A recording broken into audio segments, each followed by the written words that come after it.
আসসালামু আলাইকুম। কেমন আছেন বন্ধুরা? আশা করি অনেক ভালো আছেন। ইভাশা আইটি ফার্মের পক্ষ থেকে আপনাদের সবাইকে জানাই স্বাগতম। আমরা অ্যাডোবি ইলাস্ট্রেটর সিসি 2021 শেখার চেষ্টা করছি।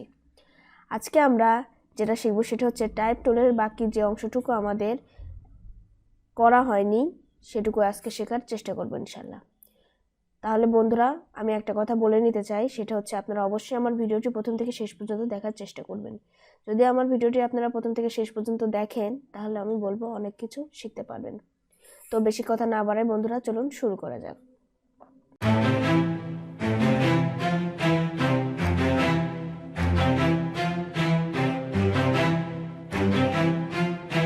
দেখেন, আমরা এখানে আগে কিছু একটা লিখে নেই।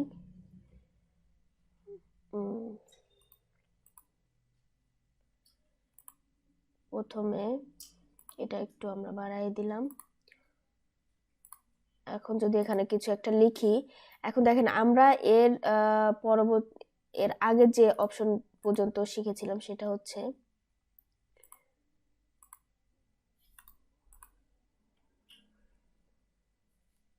এই যে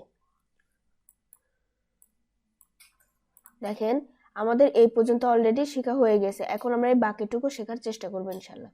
তাহলে প্রথমে আমাদের যেটা করতে হবে, প্রথমে একটা প্যারাগ্রাফ আমরা তৈরি করে নেই। এটা আমরা কেটে দিই।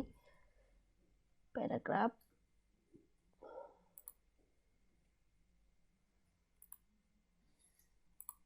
ওকে।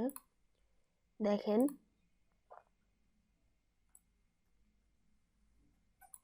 ধরেন আমরা এই প্যারাগ্রাফটা অলরেডি তৈরি করে নিলাম।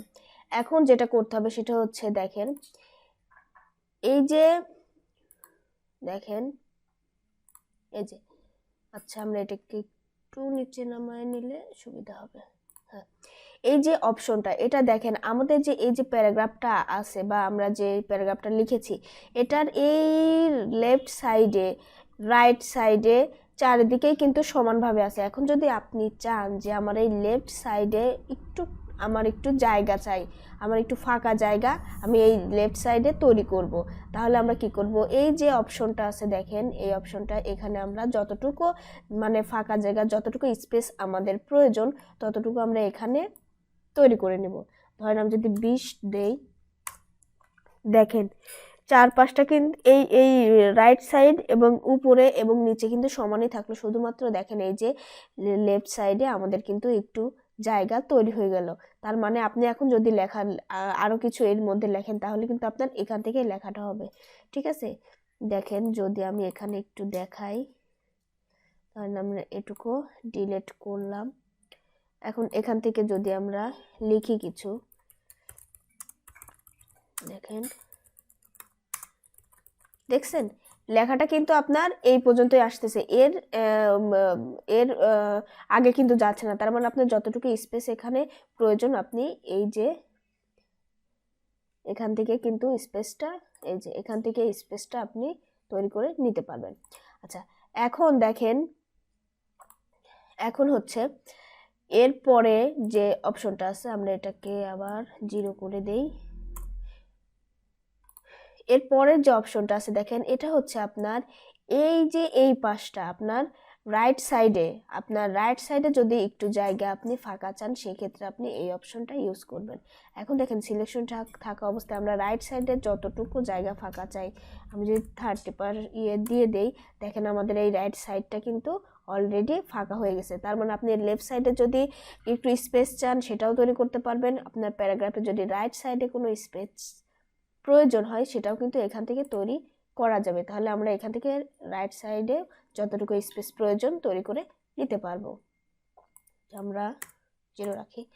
এখন দেখেন আমাদের চারপাশটা কিন্তু সমান আছে। এখন যদি আমরা চাই যে আমাদের কোনো একটা লেখা, হ্যাঁ ধরেন আমরা কোনো একটা প্যারাগ্রাফ লিখছি, লেখার পরে আমাদের এই যে প্রথমটা বা প্রথম যে ওয়ার্ডটা, এটা কোনো কোনো বইতে দেখা যায় যে প্রথম ওয়ার্ডটা অনেক বড় করে এবং একটু স্পেস নিয়ে লেখে, পরের ওয়ার্ডগুলা কিন্তু একদম সোজাসুজি বা এক সারিতে হয়। তো যদি আমরা সেই কাজটা করতে চাই তাহলে কিভাবে করব, দেখেন আমরা প্যারাগ্রাফে যাব, এই যে অপশনটা আমরা কতটুকু স্পেস দরকার সেটুকু যদি আমরা মেনশন করে এখানে করি, দেখেন আমাদের এখানে কিন্তু এই যে প্রথমটা কিন্তু অলরেডি এই যে এই ওয়ার্ডটা এটা কিন্তু অলরেডি সরে গেছে, গিয়ে এখানে কিন্তু স্পেস অলরেডি তৈরি হয়ে গেছে।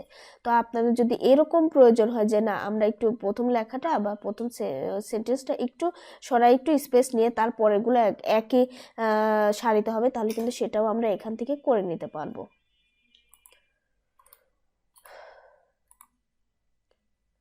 ওকে, দেখেন আমরা কিন্তু এখান থেকে সেটাও করে নিতে পারবো। তো আমরা যদি এটা 0 রেখে দিলাম, এরপরে যেটা আছে সেটা হচ্ছে আপনার এই লেখাটা, হ্যাঁ আপনার লেখাটা উপরে উঠবে, এই যে এটা উপরে উঠবে এবং এই পাশেটা হচ্ছে নিচে আসবে। যদি ধরেন আমরা এখানে যদি ক্লিক করি, দেখেন ক্লিক করার পরে আমরা এই অপশনে যদি আমরা 30% দিয়ে এন্টার দিই, দেখেন লেখাটা যেখানে আমরা সিলেক্ট করে দিয়েছিলাম সেখান থেকে কিন্তু লেখাটা নিচের দিকে চলে আসছে। হ্যাঁ, তাহলে আমার উপর থেকে নিচের দিকে কিন্তু চলে আসতো। এই অপশনটা আপনার এই ক্ষেত্রে ব্যবহৃত হয়। ওকে, তো আমরা মোটামুটি টাইপ টুলের ব্যবহারটা অলরেডি শিখে ফেললাম, আর এই যে যতটুকু কাজ ছিল এটুকুই মোটামুটি টাইপ টুলের কাজ। তো বন্ধুরা, আমাদের দৈনন্দিন জীবনে যদি কোনো কাজ করি আমরা, তাহলে টাইপ টুলের মাধ্যমে যে অপশনগুলো আছে এগুলো আমরা ইউজ করে অনায়াসে কাজ করতে পারবো। এখন দেখেন যেটা হচ্ছে এরিয়া টাইপ টুলটা কি, দেখেন আমরা এখন এরিয়া টাইপ টুলটা নিয়ে কথা বলবো। এটাকে আমরা ডিলিট করে দিই। দেখেন আমরা যদি কোনো এরিয়াকে সিলেক্ট করে তার ভিতরে যদি আমরা এই যে এরিয়া টাইপ টুলটা দিয়ে লিখি, তাহলে কিন্তু সেইটা সেরকম হবে।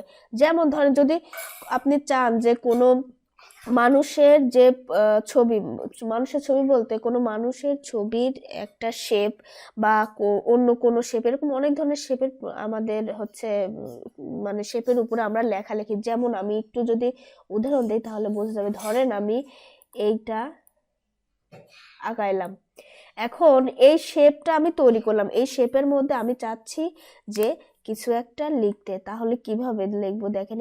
এটাকে সিলেক্ট করে নেব, নেওয়ার পরে যে এরিয়া টাইপ টুল, এরিয়া টাইপ টুলটা সিলেক্ট করে নিলাম।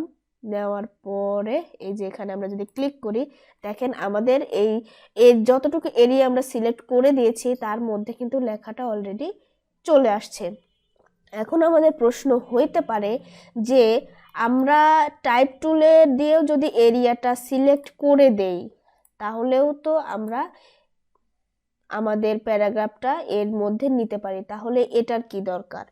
তো দেখেন আমরা যখন টাইপ টুল দিয়ে এরিয়া সিলেক্ট করব তখন কিন্তু আপনাদের জাস্ট এই যে আপনার তো আমাদের যে স্কোয়ার আকৃতির যে আমরা এরিয়াটা সিলেক্ট করে দেব, শুধু তার মধ্যে কিন্তু লেখাটা হবে, তাছাড়া অন্য কোনো আকৃতির মধ্যে কিন্তু আপনারা এই টাইপ টুল দিয়ে লিখতে পারবেন না। কিন্তু আমরা এরিয়া টাইপ টুল দিয়ে আপনি যে রকম এরিয়াটুকু আপনি সিলেক্ট করে দেবেন, যে কোনো শেপের উপরেই আপনি লিখতে পারবেন। দেখেন আমি যদি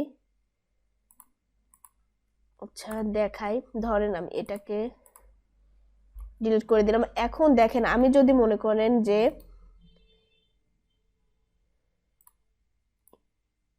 দেখেন এটা কিন্তু একটা স্টার, তাহলে এখন আমি চাচ্ছি যে আমি এই স্টারের মধ্যে আমি আমার এই এরিয়া টাইপ টুল দিয়ে লিখবো কিছু, তাহলে কিভাবে লিখবো দেখেন। আমরা আগে এটাকে সিলেক্ট করে নিলাম, নেওয়ার পরে এরিয়া টাইপ টুলটা সিলেক্ট করলাম, করার পরে এই যে দেখেন উপরের অংশে দেখেন পাথ লেখা আছে, এই পাথ লেখার উপরে যদি আমরা ক্লিক করি তাহলে কিন্তু লেখাটা আসবে, আদারওয়াইজ কিন্তু আসবে না। যদি আমরা এখানে মাউসের লেফট বাটনে ক্লিক করি, দেখেন লেখাটা কিন্তু অলরেডি সুন্দরভাবে দেখেন চলে আসছে। এই যে লেখাটা কিন্তু চলে আসছে।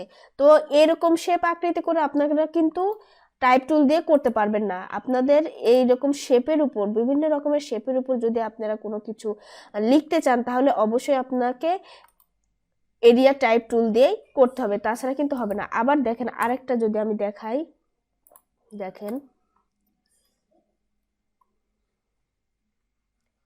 আমরা যদি এই এই যে দেখেন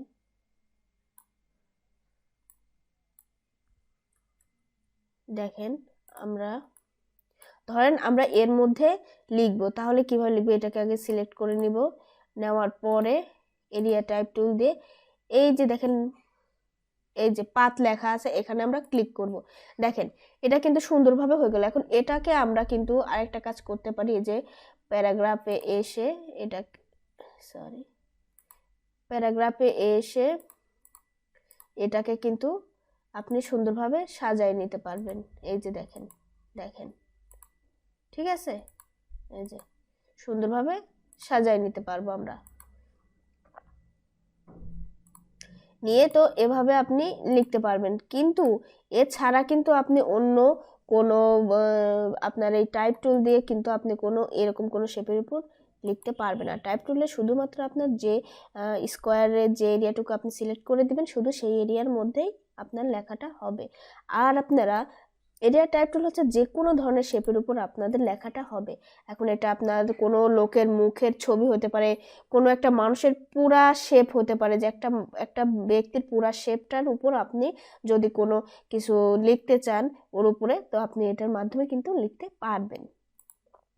তো বন্ধুরা, কেমন লাগলো আমার আজকের ভিডিওটি অবশ্যই কমেন্ট বক্সে জানাবেন। যদি ভালো লেগে থাকে তাহলে অবশ্যই বলো লাইক, কমেন্টস এবং শেয়ার করে দিবেন। আর যদি আপনি আমার চ্যানেলে নতুন দর্শক হয়ে থাকেন তাহলে অবশ্যই বলবো চ্যানেলটিকে সাবস্ক্রাইব করে দিবেন।